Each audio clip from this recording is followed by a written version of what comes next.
मैं धन्यवाद करता हूं परमेश्वर का इस सुंदर समय का जो परमेश्वर ने मुझे दिया है। मैं विशेष धन्यवाद करता हूं प्रभु में मेरे भाई अनुपम डेविड, अपनी भाभी शबनम डेविड जी का, जिन्होंने मौका मुझे दिया कि मैं आपके समक्ष उपस्थित हो सकूं और हम सब परमेश्वर के वचन में चलकर कुछ सीखने वाले हों। आइए परमेश्वर के वचन में चलने से पूर्व अपनी आंखों को कुछ समय के लिए बंद करेंगे और परमेश्वर से पवित्र आत्मा के दान को मांगेंगे। हम प्रार्थना करेंगे। तमाम आशीषों को देने वाले परमेश्वर यीशु मसीह में हमारे बाप और खुदा, हम धन्यवाद करते हैं इस सुंदर अवसर के लिए जो कि आपने हमें दिया है। विश्वास की आशीष प्रभु हम अपने जीवन से चाहते हैं प्रभु कि आपका हाथ हमारे हाथ में बना रहे और आपकी आशीष के साथ हम बढ़ने वाले हों। जो भी आने वाले समय में जितने आराधकों को आपने चुना है बारी बारी से उन सभी को लाएं, जिससे कि वो अपनी आशीषों को लेकर आपके साथ बढ़ने वाले हों। आने वाला समय आशीषित हो।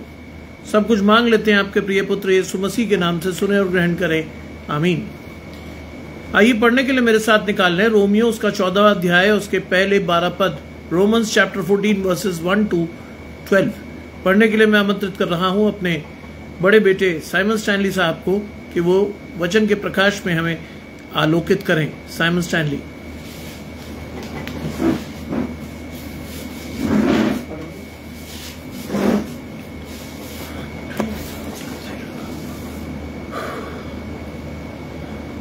आप सबको जय मसीह की।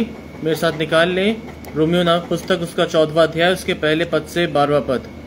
According to Romans chapter 14 verses 1 to 12 जहाँ लिखा है, जो विश्वास में निर्बल है उसे अपनी संगति में ले लो, परंतु उसकी शाखाओं पर विवाद करने के लिए नहीं।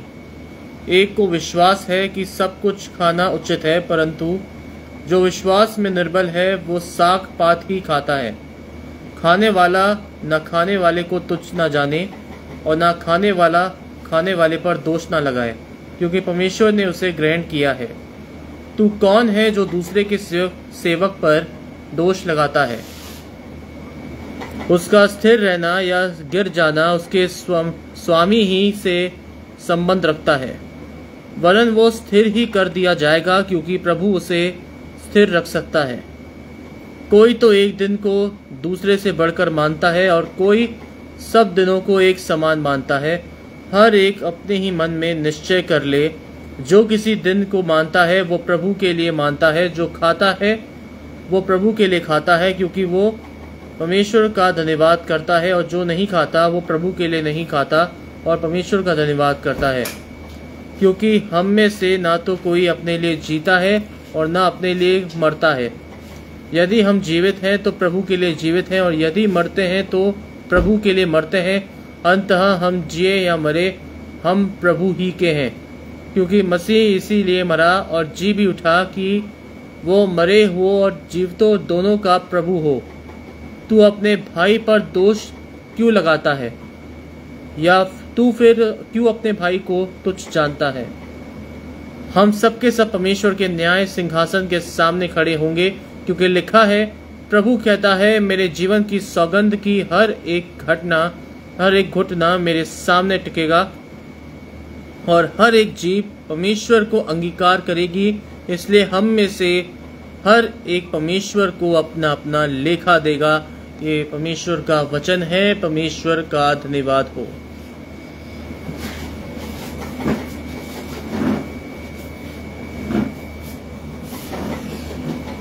वास्तव में परमेश्वर को धन्यवाद हो इस सुंदर वचन के लिए। माया जी मेरे साथ जुड़ती हैं, रोहिणी जी मेरे साथ जुड़ी हुई हैं। आशीष परमेश्वर की आपके और आपके घराने को। क्या लिखता है पौलुस रोमियो की कलीसिया को? लिखता है कि जो विश्वास में निर्बल है उसे अपनी संगति में ले लो। That is the duty of a Christian, कि हम में से जो कमजोर विश्वास के हैं हम उनके साथ संगति बनाए रखें, जिससे उसके विश्वास को दृढ़ता में हम उसके सहभागी हों, हम उसे विश्वास में बढ़ा सकें, हम उसकी आशीषों को उसे दे सकें, उसे मसीह में चलना सिखा सकें, विश्वास की आशीष उसके जीवन में ला सकें। एक्चुअली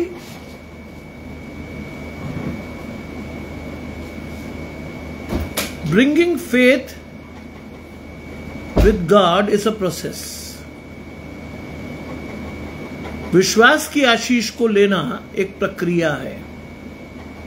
और उस प्रक्रिया में धीरे धीरे लोग बढ़ के सीखते हैं। बलविंदर भाई जुड़ते हैं, आशीष परमेश्वर की आपके और आपके घराने को। उस प्रक्रिया में लोग धीरे धीरे बढ़कर सीखते हैं कैसे पढ़ना है परमेश्वर के साथ, कौन सी आशीष लेनी है, कैसे विश्वास के साथ हमें अपने आशीष में बढ़ना है, क्या है परमेश्वर का वचन, कैसा है परमेश्वर का वचन, कैसे पढ़ना है, कब पढ़ना है, कब प्रार्थना करनी है, कैसे प्रार्थना करनी। धीरे धीरे हम सीखते हैं। पौलुस कहता है जो विश्वास में निर्बल है उसे अपनी संगति में ले लो, उसे अपनी संगति में रखिए, उसके विश्वास को बढ़ाने के लिए लिखा है, परंतु उसकी शंकाओं पर विवाद करने के लिए नहीं। कई लोग जो शंकाएं रखते हैं आपस में उनसे विवाद करते हैं। बाइबल इस बारे में मना करती है। राजेश भाई जुड़ते हैं, आशीष परमेश्वर की आपके घराने को। बाइबल इस बारे में बहुत स्पष्टता से बताती है कि आपको और मुझे नाहक विवाद नहीं करना है, चुप रहकर उन्हें उनकी आशीषों को समझाना है, लड़ना झगड़ना नहीं है। यीशु मसीह भी अपने पूरे जीवन काल में कभी आपको लड़ता दिखा नहीं। बाइबल कहती जैसे परमेश्वर का स्वभाव था, यीशु मसीह का स्वभाव था, वैसा ही तुम्हारा भी हो। और यह आशीष है, वैसा ही तुम्हारा भी हो। इसीलिए लिखा है आपस में जी। अच्छा, मैं आपके लिए प्रार्थना करूंगा, निखिल जुड़े रहिएगा, I will pray for you. लिखा है कि परंतु उसकी शंकाओं पर विवाद करने के लिए नहीं। उसके जीवन में बहुत सारी शंकाएं होंगी, कौन है प्रभु, कैसा है प्रभु, कैसे बढ़ना है, क्या बढ़ना है। विवाद मत करिए उसे, धीरे धीरे उसे समझाइए। कभी किसी निर्बल विश्वासी से लड़िए मत, कभी उसके विश्वास को ठोकर मत लगाइए, कभी उसके जीवन में ऐसा काम मत करिए जिसके द्वारा उसके जीवन में आशीष चली जाए। लेकिन मुझे ये बताओ तुम्हारी तबीयत में क्या खराब है, पहली बात। दूसरी बात, पेपर कैसा हुआ तुम्हारा और कितने पेपर बचे हैं। लिखा है एक को विश्वास है कि सब कुछ खाना उचित है। हमें से बहुत सारे लोग हर चीज खा लेते हैं क्योंकि बाइबल की आशीष है मार और खा। हमें से हर कुछ लोग सारी चीजें खाते हैं। खान पान हर क्षेत्र का अलग है, हर जगह खान पान अलग है। नॉर्थ ईस्ट में जाएंगे, पप्पा जी जुड़ते हैं, आशीष परमेश्वर की आपके और आपके घर। नॉर्थ ईस्ट जाएंगे, शिलोंग, मेघालय, असम, वहां खान पीन अलग है। राजस्थान जाइएगा, वहां खाना पीना अलग है। गुजरात जाएंगे, वहां खाना पीना अलग है। उत्तर प्रदेश आएंगे, वहां खाना पीना अलग है। सो हर जगह का खाना पीना अलग है। और इसीलिए कभी खाने पर विवाद मत करिए। कई लोग भोजन पर बहुत प्रतिबंधित होते हैं। जो जो खा रहा उसे खाने दीजिए। लिखा है एक को विश्वास है कि सब कुछ खाना उचित है, परंतु जो विश्वास में निर्बल है वो साग पात ही खाता है। ऑब्वियस है, बहुत से लोग वेजिटेरियन होते हैं, वो साग पात ही खाते हैं, और बहुत से लोग नॉन वेजिटेरियन होते हैं, वो दोनों चीजें खाते हैं। लेकिन ये विवाद का विषय नहीं है, ये विवाद का विषय नहीं है। लिखा जो विश्वास में निर्बल है वो साग पात ही करता है, क्योंकि कई लोग पसंद नहीं करते मीट को या और चीजों को पसंद नहीं करते, तो वो साग पात ही खाते हैं। लेकिन ये विश्वास में विवाद का विषय नहीं है। लिखा है खाने वाला ना खाने वाले को तुच्छ ना जाने। खाने वाला न खाने वाले को कभी तुच्छ नहीं जानना चाहिए। हमेशा हर एक पर भरोसा कीजिए कि वो जिस विश्वास में है उसका संबंध खाने पीने से नहीं है। विश्वास की आशीष अलग है और आपका खाना पीना अलग है। जो भी आप खाते हैं परमेश्वर को धन्यवाद करके खाइए। गलत चीजों में शराब आती है, सिगरेट आती है, गुटखा आता है, बीड़ी आती है, इनका सेवन ना करें जी। You feeling tired, Combiflam खाओ और खा के सो जाओ। कॉम्बी फ्लैम मुझे कई बार जो आप बता रहे हो वो सारी चीजें मुझे कई बार होती हैं। मैं कई बार बहुत थक जाता हूं, है ना। जी, आपकी पत्नी भी सुन रही है, बहुत अच्छी बात। प्रभु आशीष दे आपके घराने को, आपको भी। सो निखिल, कई बार होता है मेरे साथ। हर्षित जी जुड़ते हैं, आशीष परमेश्वर की आपके और आपके घराने को।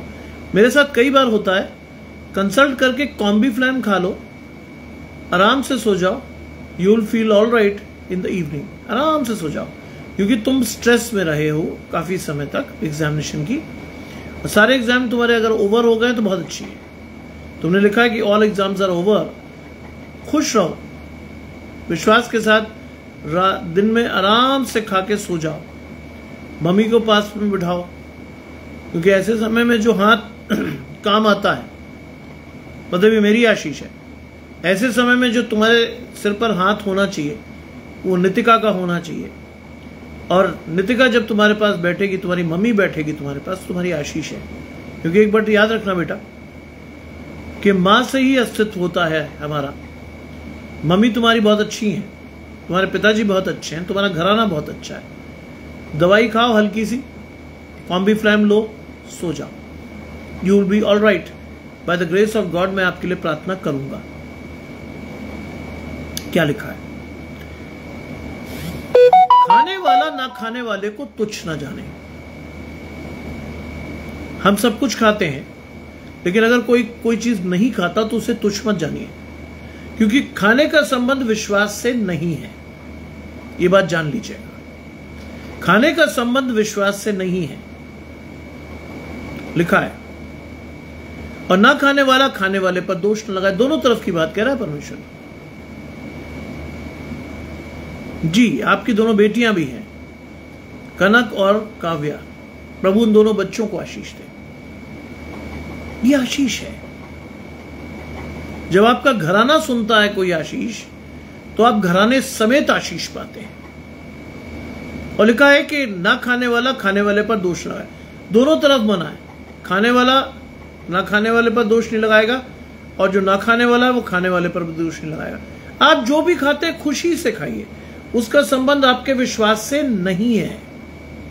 कई लोग इसे विश्वास से जोड़ देते हैं, लेकिन यह विश्वास की आशीष नहीं है। लिखा है क्योंकि परमेश्वर ने उसे ग्रहण किया। परमेश्वर ने आपको ग्रहण किया, ये आपकी आशीष है। खाने से उसका कोई संबंध नहीं है। शराब अगर पीते हैं, गलत काम में अगर जुड़ते हैं, गुटखा खाते हैं, बीड़ी पीते हैं, सिगरेट पीते हैं, ड्रग्स लेते हैं, तो परमेश्वर आपसे नाराज होता है। खाने का संबंध आपकी आशीषों से नहीं है। लिखा है, तू कौन है कि जो दूसरे के सेवक पर दोष लगाता है? परमेश्वर कहता है कि मैंने तुम्हें न्यायी नहीं ठहराया। हम बड़े आराम से किसी पर दोष लगा देते हैं, ये ऐसा वो वैसा। एक बात याद रखिएगा, जब आप किसी पर दोष लगाते हैं तो 3 उंगलियां आपकी तरफ भी जाती हैं, मुड़ती हैं। आप जब यूं करते हैं ना, तो ये 3 उंगलियां आपकी तरफ भी दिखाती हैं। इसलिए बड़े विश्वास से अपनी आशीष को परमेश्वर से लेना सीखो। बड़े विश्वास से कभी दोष मत लगाओ किसी पर। बाइबल कहती दोष मत लगाओ, ताकि तुम पे भी दोष ना लगाया जाए, क्योंकि जिस नाप से तुम नापते हो उसी से तुम्हारे लिए भी नापा जाएगा। बाइबल बहुत स्पष्ट है हमारी आशीषों के बारे में। क्या हम सीखते हैं, क्या हम करते हैं, कैसे हम करते हैं, हमें पता है। परमेश्वर हमसे अच्छा जानता है, क्योंकि वो हमारे मन को जांचता है। हमारे मन को जांचता है परमेश्वर। इसलिए कहा है, तू कौन है जो दूसरे के सेवक पर दोष लगाता? हमें किसी पर दोष नहीं लगाना है। उसका स्थिर रहना या गिर जाना उसके स्वामी से संबंध रखता है। यानी परमेश्वर जानता है कि ये व्यक्ति स्थिर रहेगा या गिरेगा। परमेश्वर जानता है। उसका स्थिर रहना या गिर जाना उसका स्वामी यानी परमेश्वर जानता है, परंतु वो स्थिर ही कर दिया जाएगा। अगर वो आप अगर परमेश्वर के साथ चलेंगे तो परमेश्वर आपकी आशीषें स्थिर कर देगा। That is the blessing, that is the blessing of God. लिखा है, यदि कोई एक दिन को दूसरे से बढ़कर मानता है और कोई सब दिनों को एक समान मानता है। ये बहुत सारी प्रॉब्लम्स है। हर एक कुछ दिनों को अच्छा मानता है, कुछ को बुरा। मेरी वाइफ हमेशा 2 दिनों को कभी पसंद नहीं करती, एक सैटरडे और एक ट्यूसडे, यानी बृहस्पतिवार और शनिवार को कभी उसने पसंद नहीं किया। लेकिन मजे की बात आपके और मेरे लिए क्या है, मेरा विवाह शनिवार को हुआ था। I was married in Saturday, on Saturday rather. शनिवार के दिन मेरी शादी हुई थी। मेरी पत्नी जब भी कहती ना शनिवार बड़ा खराब दिन है, आई यूज्ड टू से कि शादी भी तो हमारी शनिवार को ही हुई थी, वो भी तो 25 साल चल रही है, क्यों बुरा मानती हो परमेश्वर के दिनों को? परमेश्वर की आशीष सब दिनों में समान है। लेकिन लोग मानते हैं। यहां भी लिखा है कि कोई एक दिन को दूसरे से बढ़कर मानता है और कोई सब दिनों को एक समान मानता है। कोई सब दिनों को एक समान मानता है। अब it is up to you कि आप जिंदगी में किसको अच्छा मानते हैं, कौन से दिन बुरा मानते हैं। और कई मेरे जैसे लोग हैं वो सब दिनों को एक सा मानते हैं। हमें बताया कि हर दिन परमेश्वर ने बनाया, हर दिन की आशीष है, परमेश्वर के साथ जुड़े रहिए, आशीष आएगी। चाहे वो सैटरडे हो, चाहे वो थर्सडे हो, चाहे वो मंडे हो या फ्राइडे हो, हर दिन परमेश्वर का है। लेकिन क्या है, कोई सब दिनों को समान मानता है। हर एक अपने ही मन में निश्चय कर ले। बाइबल कहती है हर एक अपने मन में निश्चय करे। दिनों का संबंध भी परमेश्वर से नहीं है, आपके विश्वास से नहीं है। आप मानते रहिए, लेकिन विश्वास परमेश्वर में बनाए रखिए। जो जैसा वैसी रहेगा। इसलिए अपने विश्वास को परमेश्वर में पुख्ता रखिए, मजबूत रखिए, धैर्य से परमेश्वर के साथ चलते रहिए। आप किसी दिन को बुरा मानते हैं, मत करिए कुछ काम उस दिन। लेकिन मेरा जैसा आदमी तो हर दिन को समान मानता है। आज भी मैं यूनिवर्सिटी से ही आ रहा हूं, पूछिए क्यों? संडे के दिन सारे ऑफिसेस बंद होते हैं, लेकिन यूनिवर्सिटी खुली हुई है। उनके रिजल्ट्स के लिए इमरजेंसी में उन्हें खोला गया है। एंड आई वॉज टोल्ड कि सर प्लीज आज हमारी कॉपीज एंड कर दीजिए। I was there after church. मैं वहां गया और मैंने उनकी सारी कॉपीज को समाप्त कर दिया जो थी वहां, क्योंकि काम तो करना है। मेरे सामने भी ये आशीष थे कि सबत के दिन को पाक रखने के लिए याद रख। परमेश्वर का दिन है आज, याद रखिए इसको पवित्र रखने के लिए। लेकिन मेरे सामने चुनौती भी थी। यीशु मसीह ने कहा अगर तेरा बैल और गाय प्यासा हो तो क्या सबत के दिन तू पानी नहीं पिलाएगा? पिलाएगा। इसलिए इस काम को मुझे खत्म करना था, क्योंकि कई बच्चों का भविष्य जुड़ा हुआ था। कई बच्चे अपने रिजल्ट का इंतजार कर रहे थे। इसलिए मैं यूनिवर्सिटी जाकर अपना काम खत्म करके आया, क्योंकि आई विश कि मेरी वजह से कोई चीज डिले ना हो, किसी बच्चे की आशीष जाए ना, किसी बच्चे को यह फील ना हो कि साहब पता नहीं कैसी यूनिवर्सिटी है जहां रिजल्ट तक टाइम पे नहीं आता। I did my job. परमेश्वर ने कहा कि बिना कर्म के आपका विश्वास क्या है? अधूरा।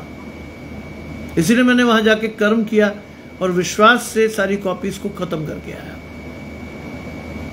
आप क्या सोचते हैं? उम्र का तकाजा है। 54th ईयर रनिंग, मैं भी थक जाता हूं, कमर दुख जाती है, हाथ टूट जाते हैं, सिर दुख जाता है, लेकिन मैं कभी भी किसी काम को अधूरा नहीं छोड़ता। मुझे आए हुए मुश्किल से मुश्किल, अगर आप बात कर रहे हैं ना, 4 बजने, अभी तो 4:30 होने वाला होगा, मैं 4 बजने में 10 मिनट पे आया। आते मैंने खाना खाया, आपके लिए परमेश्वर के वचन को ढूंढा और प्रीच करने आ गया। 4:05 पे आई वाज ऑन, मैं लाइव आ गया था 4:05 पे। परमेश्वर का काम करना है, संसार का काम भी करना है, मेहनत करनी है, करते रहिए। लिखा है कि हर एक अपने ही मन में निश्चय कर ले, जो किसी दिन को मानता है वो प्रभु के लिए मानता है, जो खाता है वो प्रभु के लिए खाता है, क्योंकि वो परमेश्वर का धन्यवाद करता है। आप किसी दिन को मानते रहिए। आपकी सोच, उस पर कोई विवाद नहीं है। जो खाता है और जो नहीं खाता वो भी परमेश्वर के लिए खाता है या नहीं खाता है, उस पर भी कोई विवाद नहीं है। लिखा है क्योंकि वो परमेश्वर का धन्यवाद करता है। अगर आप कुछ खाते हो, बी थैंकफुल। मेरे पिता ने मुझे सिखाया कि जीवन में कोई अगर रोटी खाने को मिले कहीं भी, हमेशा धन्यवाद करके खाओ कि परमेश्वर तूने जरिया बनाया, तूने मौका दिया कि मुझे खाने को मिला। कितने लोग ऐसे हैं संसार में जिन्हें एक टाइम का खाना मिलता है, दूसरे टाइम वो खाली पेट, भूखे पेट पानी पी के सो जाते हैं। कितने लोग। अगर आज परमेश्वर ने आपको खाने को दिया है, that is the greatest blessing. IGNOU में जब एग्जामिनेशन चलते हैं, कल से फिर चलेंगे, उस दौर में मैं घर नहीं आ पाता खाना खाने, लेकिन मेरा जो स्टाफ टिफिन लाते हैं तो वो सारा एक जगह इकट्ठा करते हैं and they use to offer me, sir ये हमारे खाने में से खा लीजिए। मैं वास्तव में आशीषित होता हूं कि जिस अनाज के लिए, जिस खाने के लिए मैंने परिश्रम नहीं किया, कितने लोगों ने विश्वास से बनाया होगा। और जी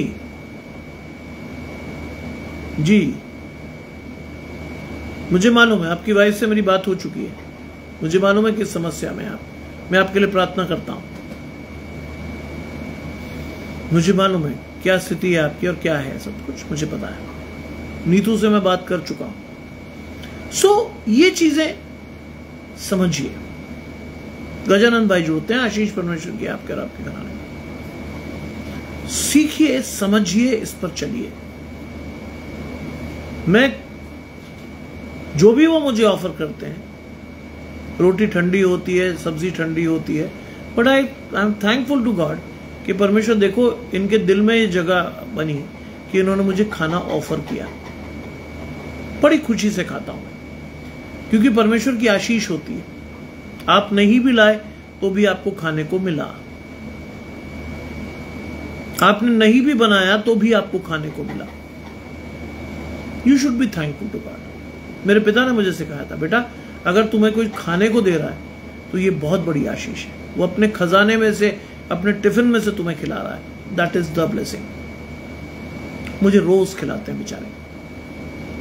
अरे सर कोई चिंता मत करो, आप इतना भाग दौड़ करते हो, आप नहीं कर पाते होगे, हम आपके लिए लाते हैं खाना। That is the blessing. जब लोग आपके लिए चलने लगते हैं, लोग आपके विश्वास और प्रेम से आपको जीवन में आगे बढ़ाते हैं, तो खुशी की बात है। लिखा है जो खाता है वो प्रभु के लिए खाता है, क्योंकि वो परमेश्वर को धन्यवाद करता है, और जो नहीं खाता वो प्रभु के लिए नहीं खाता और परमेश्वर को धन्यवाद करता है। हर चीज में परमेश्वर को धन्यवाद दीजिए, नो मैटर व्हाट। हर चीज में आप कुछ खा रहे हैं तो धन्यवाद दीजिए, आप कुछ नहीं खाते तो धन्यवाद दीजिए। जिस ही हालत में परमेश्वर ने आपको रखा है उसी हालत में खुश रहिए। पहली चीज आपकी खुशी है, खुश रहिए, विश्वास में बने रहिए। खाने या ना खाने से आपकी आशीष नहीं आ रही। कई लोग उस खाने और ना खाने में इतना ज्यादा विवाद कर देते हैं कि सामने वाले का विश्वास हिला देते हैं। मैं इस बारे में बहुत स्पष्ट हूं कि खाने या ना खाने से आपके विश्वास को कोई फर्क नहीं पड़ रहा। जो खाते हैं विश्वास से खाइए, धन्यवाद से खाइए, परमेश्वर को धन्यवाद दीजिए कि प्रभु ने आपको खाने के लिए दिया। कितने लोगों को खाने को मिलता है, कितने लोग जिंदगी में इस आशीष को लेके बढ़ते हैं कि अगर उन्होंने सुबह खाया तो शाम को भी मिलेगा। कितने लोग, बहुत से लोग नहीं है।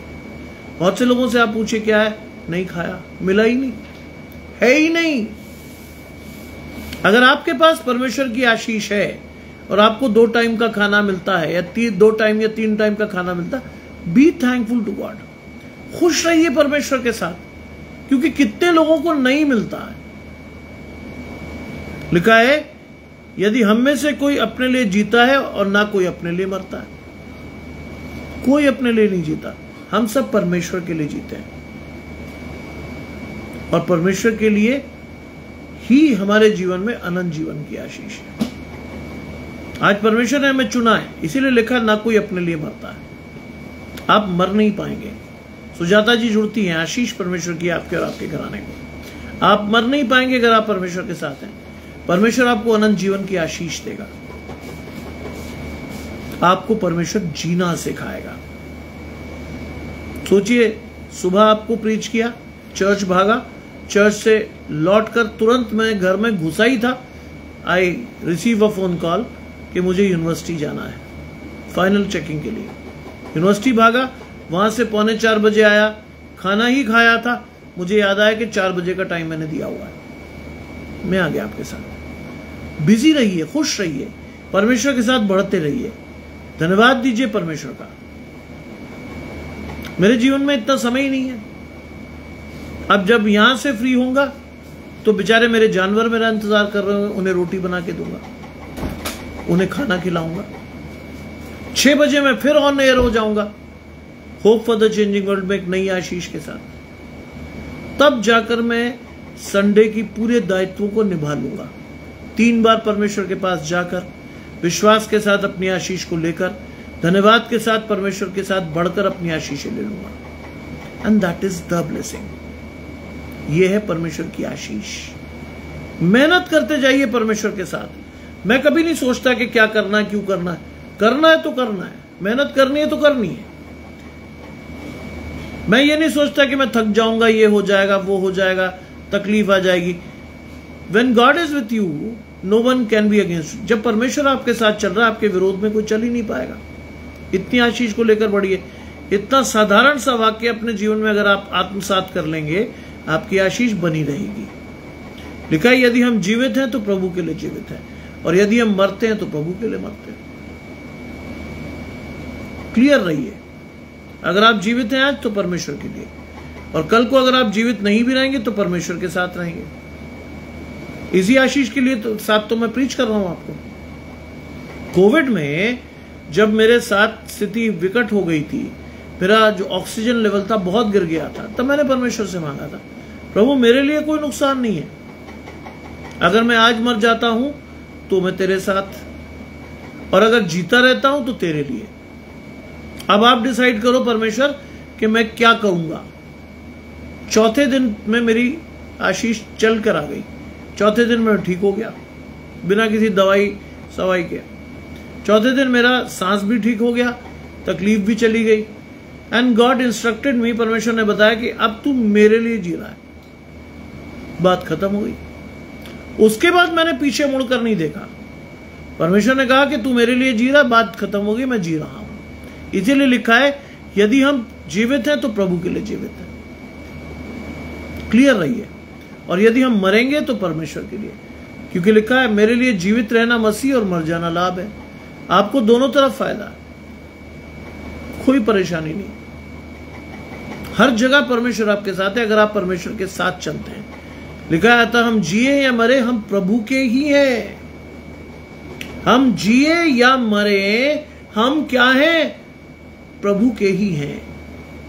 कुछ भी हो, every day I counted every day of my life as my last day. मैं हमेशा हर दिन को ये मानकर चलता हूं मेरा अंतिम दिन है आज।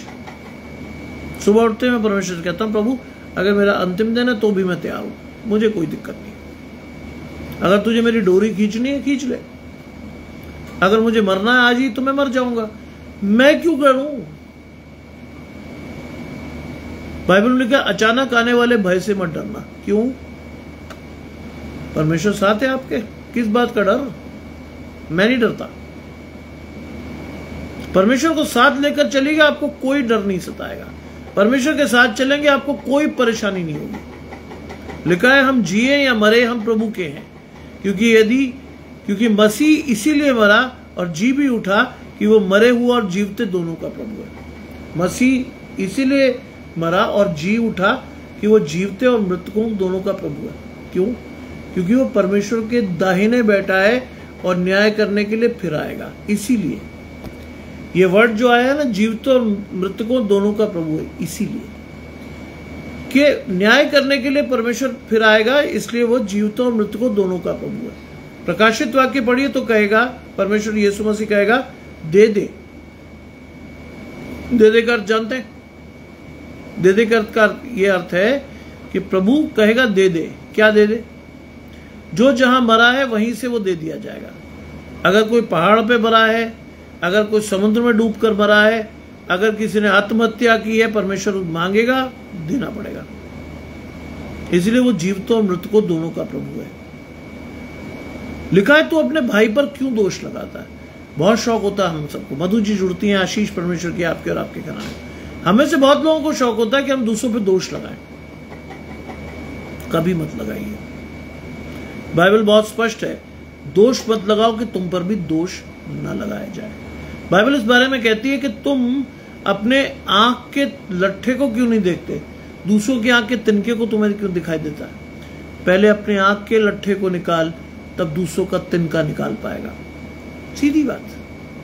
हम दूसरों को तो बहुत जल्दी आइडेंटिफाई करते हैं, इसमें ये गड़बड़ है। अपनी गड़बड़ नहीं देखते हम, अपनी गड़बड़ हम नहीं देखते। जीवन में याद रखिएगा, पहले अपने आप को जज कीजिएगा, पहले अपने आप को जांचिएगा कहां गलती है, क्योंकि सबसे पहली चीज आपको सुधरना है। दूसरों को सुधारने तब जाइएगा जब आप परमेश्वर के साथ चल रहे हो। हम बिना तैयारी के किसी के साथ भी खड़े हो जाते हैं ये बताने के लिए, आप में ये कमी ब्रदर, आप में वो कमी है। सोचिए अगर वो व्यक्ति आपको याद दिखाने लग जाए कि आप में क्या क्या कमी है, देन क्या करेंगे आप। इससे पहले तैयारी से जाइए, परमेश्वर के साथ खड़े रहिए, विश्वास से अपनी आशीष को लीजिए, विश्वास से देखिए कि आप कितना परमेश्वर के साथ हैं, आपकी आशीष कैसी है परमेश्वर के साथ। You have to identify yourself first with God. पहले अपने आप को देखिए और जांचिए कि आप परमेश्वर के साथ कितना बड़े हुए हैं जीवन में आगे। कैसी है आपकी आशीष, कैसे आपको परमेश्वर के साथ बढ़ना है, देखिए और जानिए आज पहले।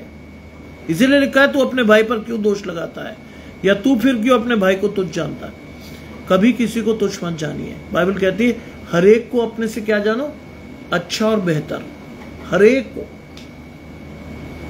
कई लोग मुझसे मिलने आते हैं, कहते सर हम बैठ नहीं सकेंगे आपके साथ। मैंने क्यों, क्या हो गया, प्रॉब्लम कोई? अरे सर आप बहुत सीनियर हो। मैंने कहा नहीं बेटा, रिस्पेक्ट कमांड की जाती, डिमांड नहीं। इज्जत कभी मांगी नहीं जाती, कमाई जाती है। हमेशा याद रखिएगा, इज्जत हमेशा कमाते हैं लोग, डिमांड नहीं करते कि साहब मेरी इज्जत करो। मैंने कहा बेटा बैठो। कई बच्चे मेरे से घबराते हैं, नहीं सर आपके सामने नहीं। बैठ जा। मैंने बेटा कोई चिंता की बात नहीं, क्योंकि अब जब मैं तुम्हारी इज्जत करूंगा तभी तुम मेरी भी कर पाओगे। मैं तुम्हारी इज्जत नहीं करूंगा तो तुम मेरी कर लोगे। सीधी सी बात है, जीवन का बहुत बड़ा सत्य है। पहले दूसरों को इज्जत देना सीखो, तभी तो परमेश्वर से इज्जत पाओगे। सीधी सी बात। नीतू जी जुड़ती हैं, आशीष परमेश्वर की आपके और आपके घराने को। पहले परमेश्वर के अनुसार अपनी किसी दूसरे को इज्जत दो, तब आप परमेश्वर से भी इज्जत पाओगे और लोगों से भी। मेरी आशीष है, लोगों से मैं बहुत अच्छी इज्जत पाता हूं। परमेश्वर मेरे साथ चलता है। लिखा, तू अपने भाई को क्यों तुझ जानता है। हम सब के साथ परमेश्वर न्याय, हम सब के सब परमेश्वर के सामने न्याय सिंहासन के सामने खड़े हो। हम सबको खड़ा होना है मंडे। देन क्या जवाब देंगे।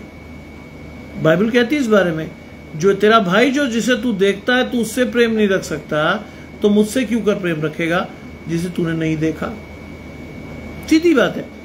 जब हम अपने भाई से प्रेम नहीं रख सकते, अपने माँ बाप से प्रेम नहीं रख सकते, अपनी बहन से प्रेम नहीं रख सकते, तो हम परमेश्वर से किस मुंह से जाकर कहेंगे कि परमेश्वर हम तुझसे प्रेम रखते हैं। हम कह ही नहीं सकते, झूठे ठहरेंगे। पहले अपने आत्मीय जनों से प्रेम रखना सीखो, अपने भाई से, अपनी बहन से, अपने माँ बाप से। उनको जब इज्जत दोगे ना तो परमेश्वर खुश होगा। बाइबल में क्या लिखा, अपने माता पिता का आदर कर, जिससे तेरी जो आयु हो इस पृथ्वी पर क्या हो, दीर्घायु हो। तेरी आयु इस पृथ्वी पर बढ़े।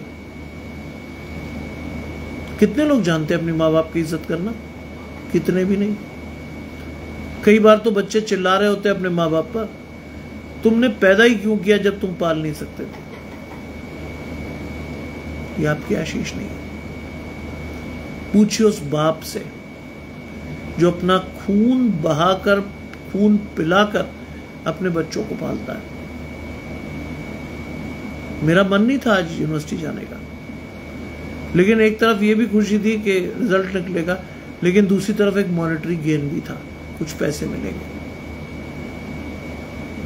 बच्चों के लिए इस्तेमाल हो जाएंगे।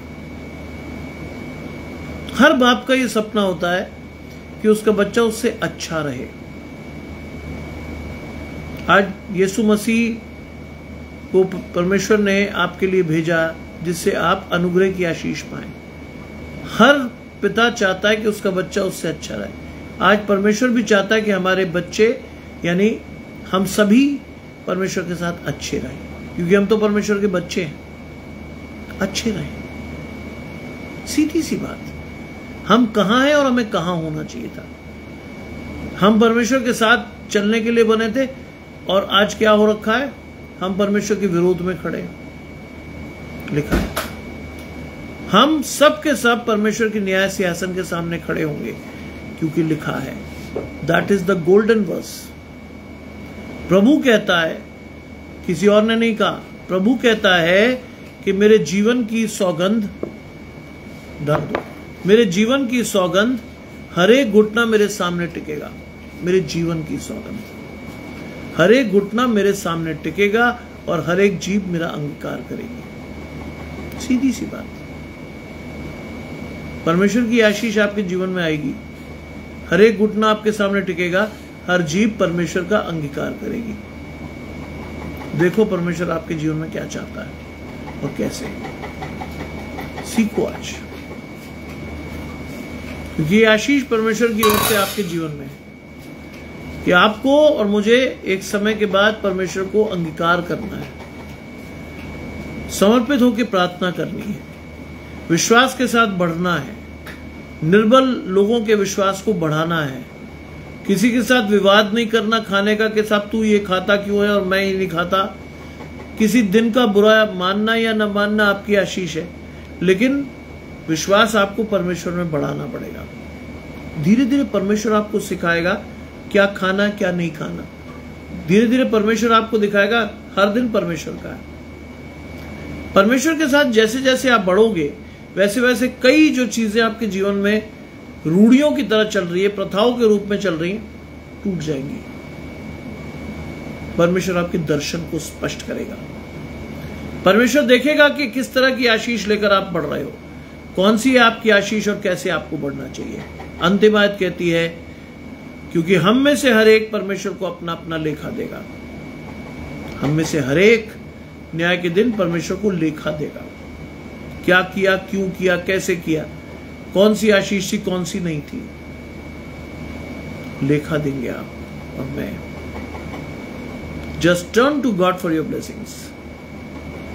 परमेश्वर के आशीषों के लिए परमेश्वर के सामने खड़े रहो, विश्वास के साथ परमेश्वर को देखो, धन्यवाद करो परमेश्वर का कि परमेश्वर आपके साथ है, आपकी आशीष परमेश्वर के साथ है। धन्यवाद कीजिए, क्योंकि परमेश्वर चाहता है कि आपकी आशीष बनी रहे। आज की सुंदर संध्या में परमेश्वर की आशीष लेकर बढ़िए, धन्यवाद के साथ जाइए, परमेश्वर को अपने जीवन में ग्रहण कीजिए। कि अगर आपके पास किसी ऐसे व्यक्ति का संपर्क है जो विश्वास में थोड़ा कमजोर है, उसके साथ बैठिए, उसको प्रार्थना करना सिखाइए, बाइबल पढ़ना सिखाइए, उसकी आशीष दिखाइए उसको। किसी को विश्वास में स्थिर करना आपकी सबसे बड़ी आशीष है। किसी को विश्वास में स्थिर करना आपकी सबसे बड़ी आशीष है, ध्यान रखिएगा। बहुत से लोग इस मंडली में, चाहे मधु जी हो, चाहे योगेश भाई हो, चाहे माया जी हो, ये वो लोग हैं जिन्होंने कई लोगों को विश्वास में स्थिर किया है। ये वो लोग हैं। सीखिए आज, क्योंकि ये आशीष परमेश्वर ने आज आपको दी है। इस आशीष के साथ बढ़िए, धन्यवाद दीजिए परमेश्वर को कि परमेश्वर ने आपको एक सुंदर वचन को सुनने का अवसर दिया। यूनिवर्सिटी में मैं इतना थक गया था, लेकिन मुझे ये पता था कि मुझे परमेश्वर का वचन देना है। इसलिए मैं आया, खाना खाया और उसके ठीक 5 मिनट बाद मैं परमेश्वर के वचन को लेकर आ गया। जब परमेश्वर आपके साथ चलता है, आपकी आशीष परमेश्वर के साथ चलती है। धन्यवाद दीजिए परमेश्वर को, क्योंकि परमेश्वर आपके साथ चल रहा है। आशीष आपके घराने पर बनी रहनी चाहिए। धन्यवाद उन लोगों का जो पूरे घराने समेत सुन रहे हैं, आशीष पाएंगे। परमेश्वर आपकी आशीष कभी कम नहीं करता, बढ़ाता है। बढ़िए परमेश्वर की आशीष के साथ। आपको ये सुंदर संध्या की शुभकामनाएं। ये शाम आपके जीवन में एक अच्छी शाम हो, विश्वास की शाम हो, धन्यवाद की शाम हो। आप इस शाम में आगे बढ़कर परमेश्वर को धन्यवाद दे दें। Second and the most important thing is, क्या है सबसे बड़ी इंपॉर्टेंट चीज? सबसे इंपॉर्टेंट चीज है कि आपका परमेश्वर से जुड़े रहना। सबसे इंपॉर्टेंट चीज है। अपने आप को परमेश्वर से अलग मत कीजिएगा। शैतान बहुत कोशिश करेगा आपका हाथ परमेश्वर से छुड़ाने के लिए। विश्वास से बने रहिएगा, धन्यवाद कीजिएगा परमेश्वर को, और आगे बढ़कर आपको धन्यवाद परमेश्वर को करना है, लगातार करिए। आइए प्रार्थना करें। तमाम आशीषों के देने वाले परमेश्वर यीशु मसीह में हमारे बाप और खुदा, हम धन्यवाद करते हैं इस सुंदर आशीष के लिए जो कि आपने हमें दिया है। विश्वास के साथ प्रभु हमें बढ़ाएं और धन्यवाद के साथ हम आगे बढ़ने वाले हों। आपका हाथ हमारे जीवन में बना रहे, आपकी आशीष हमारे जीवन में बनी रहे। विशेषकर निखिल के लिए प्रार्थना करते हैं प्रभु, वो बच्चा अपने एग्जामिनेशन को पूरा कर पाया, इसके लिए हम धन्यवाद करते हैं। लेकिन हम धन्यवाद करते हैं कि प्रभु उसके जीवन में कुछ संकट या परेशानी सी है, थक गया है वो, उसकी थकान को अपने ऊपर ले लें, उसके बोझ को अपने ऊपर ले लें। और अगर वो दवाई खाकर लेटा है प्रभु, तो एक अच्छी और मीठी नींद लें, और जब सोकर उठे तो अपने आप को पहले से बेहतर महसूस करें। उसके घराने को आशीष दें। सब कुछ मांग लेते हैं आपके प्रिय पुत्र यीशु मसीह के नाम से, सुने और ग्रहण करें।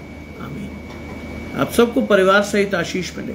आप सब विश्वास के साथ बढ़े और विश्वास के साथ बहादुर ईसाई जुड़ते हैं। आशीष परमेश्वर की आपके और आपके घराने को, सब परमेश्वर के साथ चले। प्रभु आपको आशीष दे। आप सबको जय मसीह की। शाम को 6, सवा 6 बजे hope for the changing world में हम जुड़ेंगे। जिसको अगुवाई करता है परमेश्वर, जरूर आए। एक नए वचन से हम आशीषित होंगे। प्रभु की आशीष बनी रहे। आमीन।